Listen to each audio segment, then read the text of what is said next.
Let's kick it off, man. Y'all ready? Then let's go. Sometimes you just gotta pour it out, you feel me? For real. You never really know what's inside till the floodgate open, though. Let's do it then. It's real. Come on. Take this walk with me then. Yeah. Let's go. August 20th, 2025. I have, made something of myself in the world. I wish I could have done this sooner in my career, but I kinda was in a bad space at that time. So what I did was, I did a lot of bad things when I was younger, but we're gonna take this back all the way to when I was 8 years old. Around 8 years old, I was in boxing at the time, but at the same time, I also wasn't in a good mind space or mindset. So, what I mean by that is that people have punked me around from, like, what I mean by people, I mean people my age, like elementary school age. I've been punked around my entire life. I've been bullied, I've been punked around, I've been called weak, I've been called so many things, and some people said I wouldn't even amount to a thing in this world. So until I found fighting, there was some ups and downs that were going and planning to occur.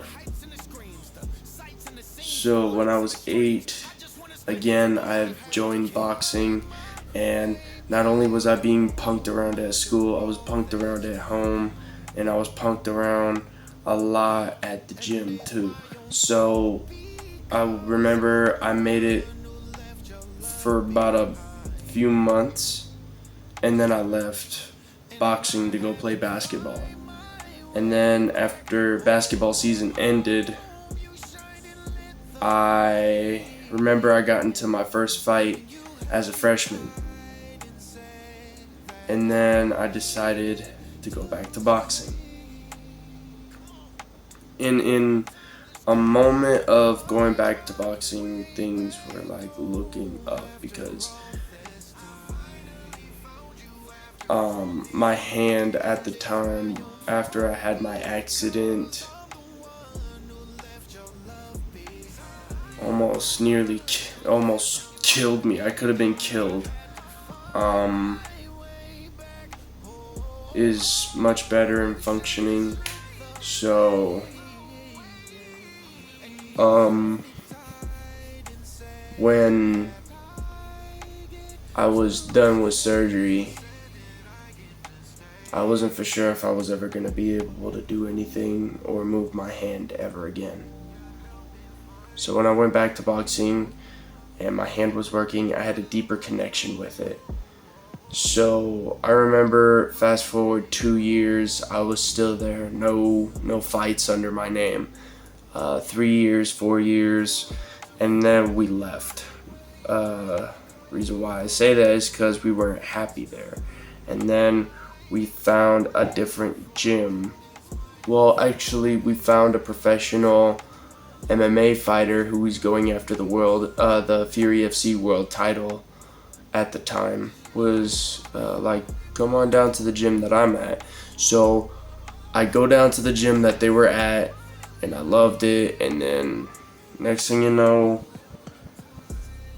we were watching that professional MMA fighter, Adam V. Hill, who was fighting for the Fury FC world title in July a few years ago. Well, actually last year.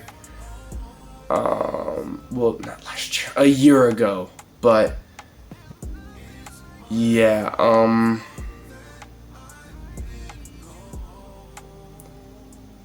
I just remember when he came home, and I was training at that gym at the time. And then I remember he said he wanted to train me. So he took me out of class, pulled me aside. I was hitting mitts with him, and then he said he'll be my coach, and that's when everything kicked off from there. So that's when I was going for my first fight in November.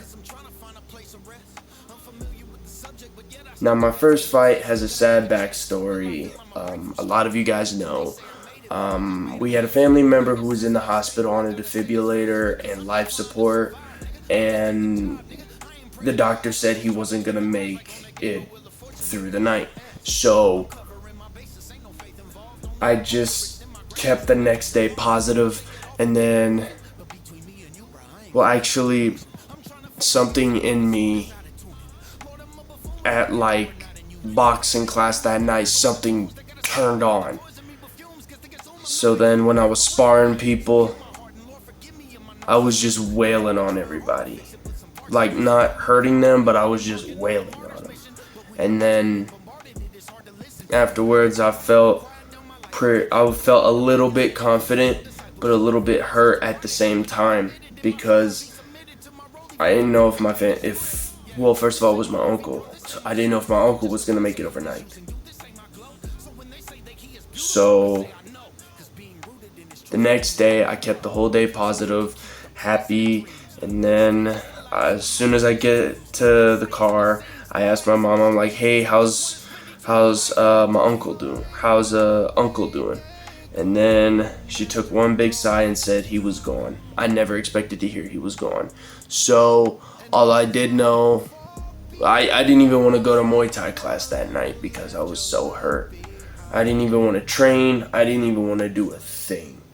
So I was just hurt. And then the day of the fight,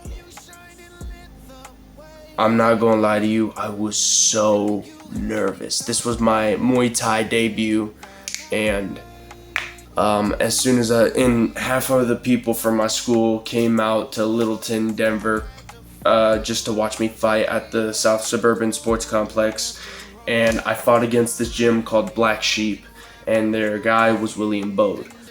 This kid was like 6'1", I am 5'9", and I'm not gonna lie to you, the first time I saw him, I'm like, I have to remember who I'm doing this for. So I remembered before I even stepped on that mat. So as soon as I stepped on that mat, I was like, let's get it. And then during round 2, I swept them. And then at the end of that fight, I was declared as winner with a technical sweep. And then after that, I kept getting fight after fight after fight after fight. And then it came down to where I was on pay-per-view against Rafid Haig. Now, that fight, I had lost by unanimous decision. I'd rather lose by unanimous decision than getting knocked out. But then I fought against Rad Muay Thai again. Rafid was also from Rad Muay Thai, and I had faced them again, and yet again I lost. So I'm training my hardest to beat them one day. But I don't really care about that.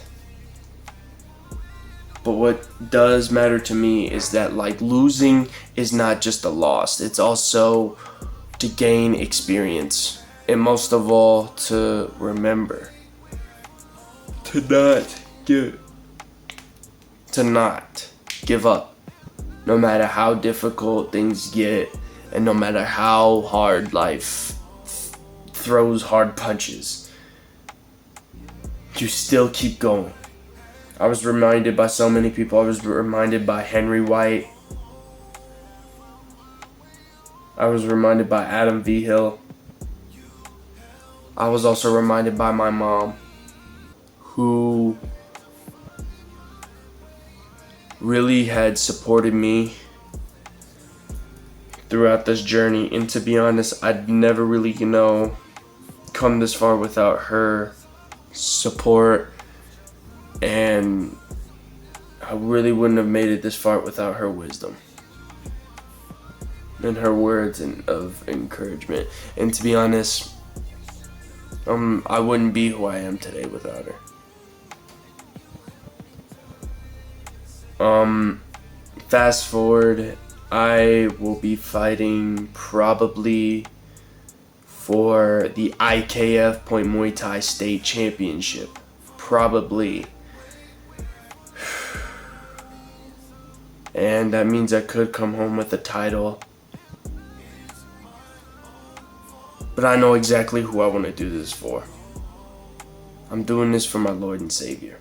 I gave my life to God when I was 15. And to be honest, I'm not ashamed to show who I am. Because that's why I have it tattooed on me. I fight for the kingdom and I fight with my faith. I fight for both in each hand.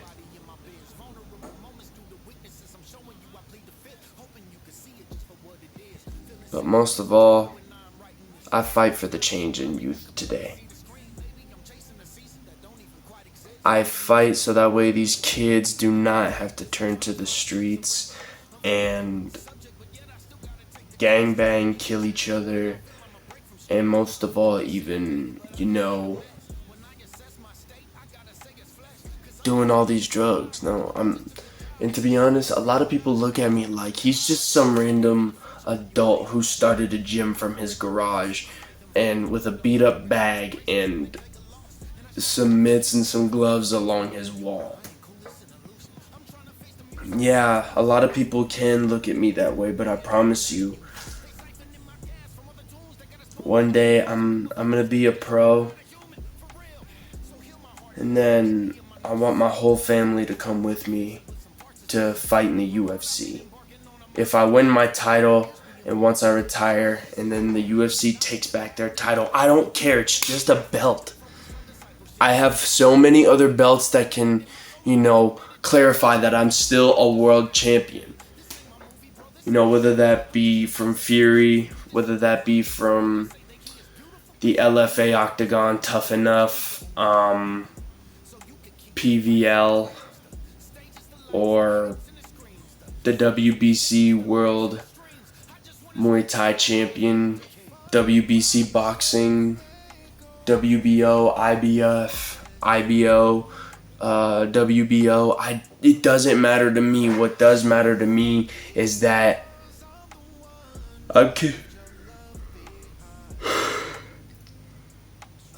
What does matter to me is that I keep going no matter how tough life gets. And this is what change looks like. Would you rather change your life and make it for the better, or would you let everything that you're trying to throw in your past kill you and try to numb yourself with drugs, vapes, weed, and many other things? Would you try and do all that?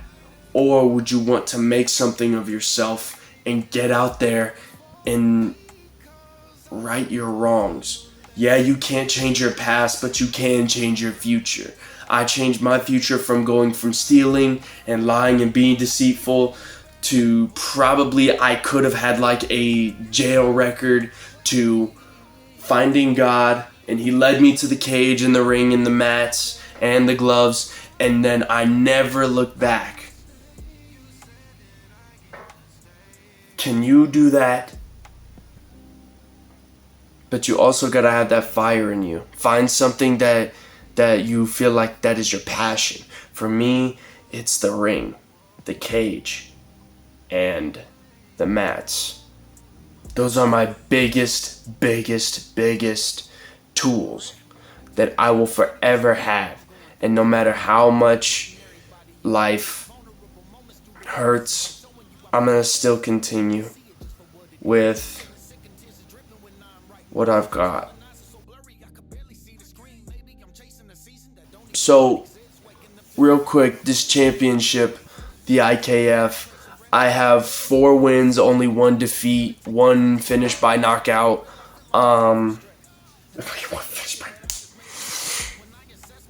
So, for the IKF Point Muay Thai State Championship, I have fought for the IKF 3 times. I have fought for a smoker. And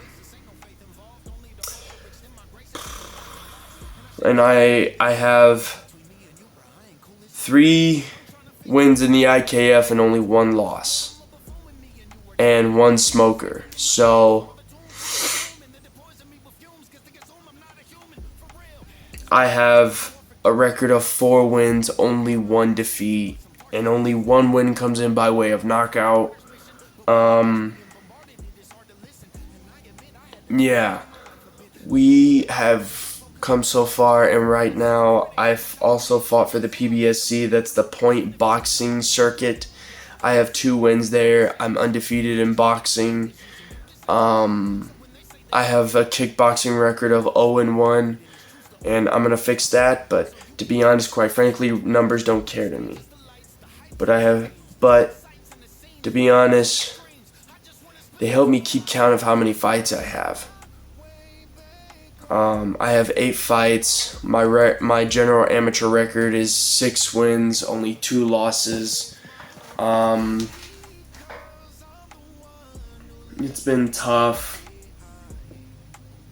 with a lot of things going around the world, to complete ourselves. We're finding something to make us, say, hey, I did this in this generation, and my name's out there, and this is how many lives I've touched. I went through so much, and a lot of people may say, yeah, a lot of people have gone through so much, but you gotta sit down and wonder, this fighter went through all that just to be who he or she is today. Do they not understand how many lives they're touching and how many lives they're saving? Why can't I do that? It's because you refuse. But there is always a change.